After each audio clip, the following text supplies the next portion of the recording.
here at the Blake Street Tavern with another Buff Stampede film room. We're going to be talking about an in-state recruit this time, Barrett Miller from Eagle Crest High School.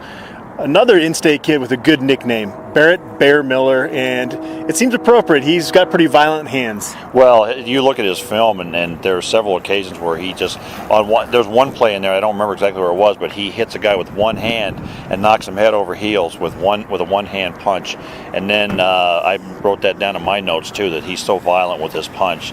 He's a guy that's going to be every bit as highly rated, I think, as Jake Moretti or Cannon Ray. He's not the prototype 6'7", but his arms are so long that he's got the length that you're looking for at tackle. So.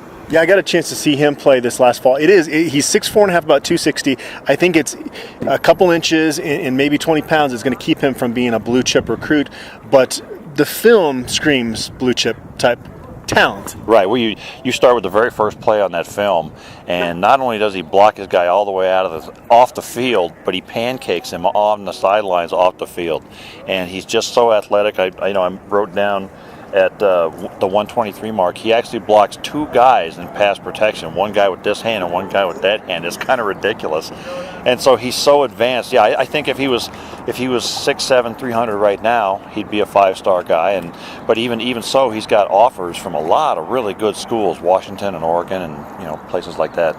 Yeah, it's about 13 programs overall that have offered him a scholarship so far. You mentioned a few of them there. He plans to get out to Northwestern, Stanford, and Notre Dame this summer. Those are some schools that haven't offered quite yet, so he's still kind of looking around. Hard to get a real read on him, but he's been up to CU multiple times. Definitely seems to have genuine interest in the Buffaloes. He's a 4.3 student, wants to study engineering. Right. That's the sales pitch you got to make with him. Well, obviously you got to pitch to him the academic side of Colorado, and I know, maybe we're not a Stanford, but we're a very good engineering school, and so there's a lot to be pitched there. We've got a very good academic program with these players, Katie Basin and all that's going on, and I think that we've got a good sales pitch for him. Were there any other plays that really stood out when you watched this film? Well, so there's, at the 146 mark, he does a lot of pulling. He does a little what we call outside pull and shows his athleticism. And there was a couple plays on there where he runs all the way downfield with the running back or a wide receiver that shows how fast he can run. At the 303 mark, there's a play where he just completely is physical and nasty, and he buries a guy. He finishes really well. He doesn't stop until the whistle blows or until he's got his guy on the ground. At the 19-second mark, there's a really good illustration of his punch and how he just stops guys in his tracks and knocks them on the ground. So there's really just everything. Again, he's another guy with every single play on there is almost a highlight.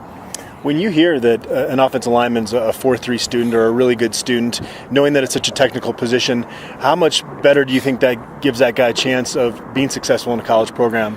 Well, it's funny. The NFL tests all these guys. They do their Wonderlic tests and everything, and offensive linemen are almost always the smartest guys on the team. So it requires a lot of intelligence.